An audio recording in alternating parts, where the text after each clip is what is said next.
अब स्टूडेंट्स कुछ एप्लीकेशंस करेंगे हम ऑन फ्लूइड डायनेमिक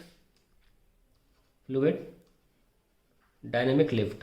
अभी तक जो हमने एक्सपेरिमेंट या एप्लीकेशन बताए थे वो फ्लूइड स्टैटिक लिफ्ट के थे, जिसमें जो भी चीज़ आसपास आ रही थी वो ऑलमोस्ट रेस्ट पर थी और फिर पास आ रही थी due to the motion of fluid through it. अभी हम क्या करने वाले हैं, ऑलमोस्ट यहाँ पे जो फ्लूइड है वो मोशन में नहीं होगा, जो बॉडी है वो मोशन में होगी फ्लूइड के अंदर।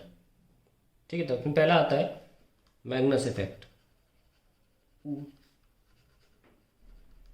मैग्नस इफेक्ट में मेन मतलब ये है कि हम यहाँ पे समझेंगे कि अगर आप क्रिकेट खेले हैं कभी, तो जब आप बॉल फेंकते हैं, हाथ से बॉल छूटती है तो उसे सीधे गिर के बल्ले पर चले जाना चाहिए ना। लेकिन कभी कभी क्या होता है, बॉल एयर में पैराबोलिक पाथ होता है बॉल के गिरने का। मैं इसको फ्रंट व्यू से दिखाऊं तो साइड व्यू है। साइड व्यू भी ज़रूरी है कि क्रिकेट में ऐसे बल्ले पर बॉल आके लगती है, यहाँ से हाथ से छोड़ी, ऐसे गिर के चली गई, पर यहाँ पे आपको लैटरल मूवमेंट नहीं दिखेगा। तो अगर मैं आपको लैटरल मूवमेंट दिखाना चाहता हूँ, मान लिया हाथ से बॉल छूटी तो अभी सीधा दिखेगा आपको। नॉर्मली ऐसे होना चाहिए और टकरा के बैट पे लग जानी चाहिए, यानी यहाँ पे टिप्पा खाया, टिप्पा, और यहाँ बैट पे लग गई। अब इसमें मैं ऐसा और ऐसा नहीं दिखा सकता ना स्ट्रेट में। तो मैग्नस इफेक्ट में क्या होता है, बॉल सीधे जाती ही नहीं है, बॉल इधर की तरफ या उधर की तरफ डिवेट हो जाती है। तो बेसिक पैराबोलिक पाथ से डिवेट होने को हम बोलते हैं मैग्नस इफेक्ट। क्या है, to deviate from its parabolic path on the sideways, तो ये मैग्नस इफेक्ट है, यही हमको देखना है पे कैसे होता है। इसको पार्ट्स में देखते हैं। सपोज आपने बॉल जो है वो इधर की तरफ फेंकी, लेफ्ट की तरफ, तो स्ट्रीमलाइंस कैसे बन जाएंगी, स्ट्रीमलाइंस बनाना भी आना चाहिए ऐसे। अभी हमने स्पिन नहीं दिया है बॉल को, इस तरीके से स्ट्रीमलाइन बन जाएंगी। ये सही बात है कि स्ट्रीमलाइंस इस सेक्शन में और इस सेक्शन में करीब तो आ जाती हैं, लेकिन ये देखना पड़ेगा कि अगर आप बॉल को स्पिन नहीं दे रहे हो, सीधे सीधा मूव करा रहे हो, स्ट्रेट मूव करा रहे हो, तो इधर और इधर दोनों तरफ प्रेशर जो है कम तो हुआ, काइनेटिक एनर्जी बढ़ गई, स्ट्रीम पतली हो गई, कम तो हुआ प्रेशर, पर दोनों तरफ बराबरी से कम हुआ। यहाँ भी प्रेशर और यहाँ प्रेशर, दोनों जगह पी है। इवन तो रिड्यूस हुआ होगा पर प्रेशर सेम है। तो ना तो ये बॉल को लेफ्ट फेंकेगा ना राइट फेंकेगा, बॉल सीधी निकल जाएगी, डज नॉट डिविएट। कब होता है, जब लीनियर मोशन करा रहे हो थ्रू दी एयर।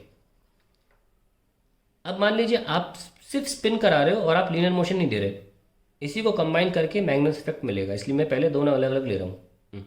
तो मान लीजिए आपने स्पिन कराया, तो स्पिन तो यहाँ भी करेगी ना, ऐसे स्पिन कर रही है, सीधे मूव नहीं कर रही, इसे स्पिन कर रही है। तो स्ट्रीमलाइंस कैसे बन जाएंगी, स्ट्रीमलाइंस बनेंगी ऐसे, जैसे स्ट्रिंग करी बिल्कुल वैसे, क्योंकि यहाँ भी वही इफेक्ट है बॉल का, यहाँ भी वही इफेक्ट है स्ट्रीम्स पर, तो कोई भी फर्क नहीं आएगा स्ट्रीमलाइंस की दूरी पर। मैं बॉल को कलर कर देता हूँ ताकि पता लग सके बॉल कहाँ है। ये बॉल है और बाकी जो बना रहा हूँ वो स्ट्रीमलाइंस है, कॉन्सेंट्रिक स्ट्रीमलाइंस।